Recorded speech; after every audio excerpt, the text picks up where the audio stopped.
Oxford United versus Luton Town on a Tuesday night at the Kassam Stadium. A massive chance for Luton Town to kickstart the new era under Matt Bloomfield and turn them 11 losses in a row away from home into positive performances.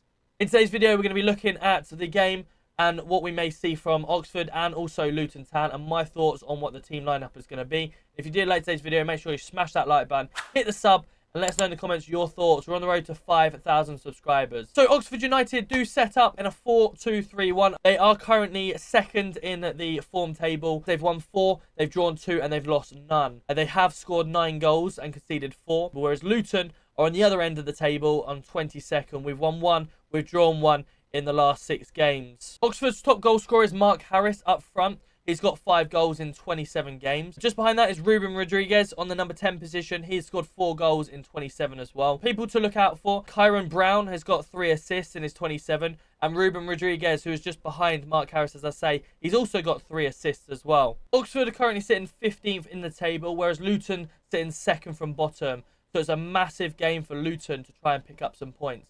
Now, as I said previously, Rome wasn't built in a day. Matt Bloomfield's had about 3 or 4 days on the training ground to try and implement small bits of change.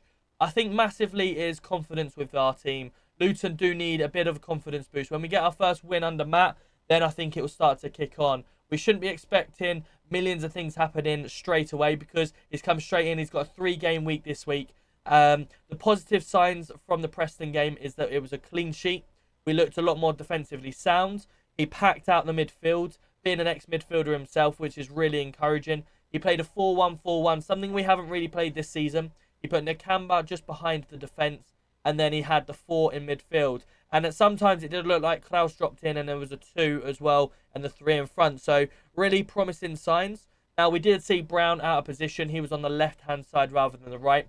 Felt that he struggled a little bit on that left-hand side against the defender at times, but we could see his insert his pace now and then as well. So that just shows that we don't have anyone other than Alfie at the moment to try and pack out that left. And especially with Chongi being out injured now with a hamstring injury, we don't know when he's going to return. So I could potentially see someone else being brought in the transfer window on that left-hand side. We have had news that Alfie is back, but he should be on the bench, but he definitely won't start. So encouraging signs for Luton that he's coming back. We might see him at the weekend at home to Millwall, but I wouldn't want to rush him too early, as we know. We also know that Fanny come off injured against Nottingham Forest, and he won't be featuring either, which is a real shame. We've only seen him twice this season, or 1.5 games, I should say.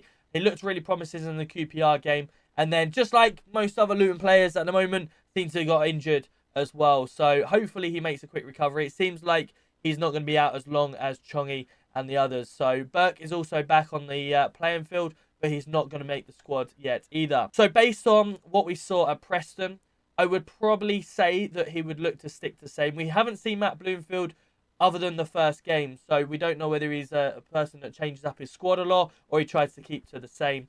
But at the moment, due to the fact that we've lost 11 away games in a row, I would imagine he would try and keep very similar to how we played at home to try and boost that confidence as well as keep that solid shape in the midfield. So 4-1-4-1 is the formation that I believe it will go with. And I've also think, due to the no injuries coming out of that game, he'll also stick with the same squad as well. So we'll have Kaminsky, Hashi, Holmes, McGuinness and Bell at the back. I thought Hashi played quite well on against Preston as well. So credit to him. Nakamba will just sit behind the midfield.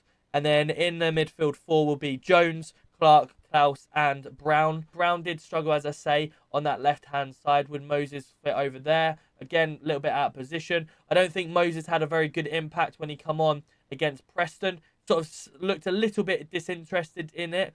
And he sort of struggled to get involved. You know, it'd be good to see that sort of swap halfway through. And of course, Colton Morris leading from the front, maybe bringing on Elijah instead to begin with. But I thought when Elijah come on was very much the same as well. Elijah's brilliant off the ball and puts in that work closing down. So he might decide to opt for that instead. And then obviously Clark will take the captaincy or Bell. So yeah, that's kind of the side that I think that he'll bring and produce. Fingers crossed we can go there and get a positive performance. We need it. Second from bottom. We need everything we can at the moment. We're getting ourselves into a bit of a relegation scrap. But we've got to give Matt Bloomfield some time. And I'm confident that we can get ourselves out of this rut. So thank you so much for watching. If you did like today's video, smash that like button, hit the sub. And we'll see you tomorrow night at Kassam Stadium for Oxford versus Luton Town.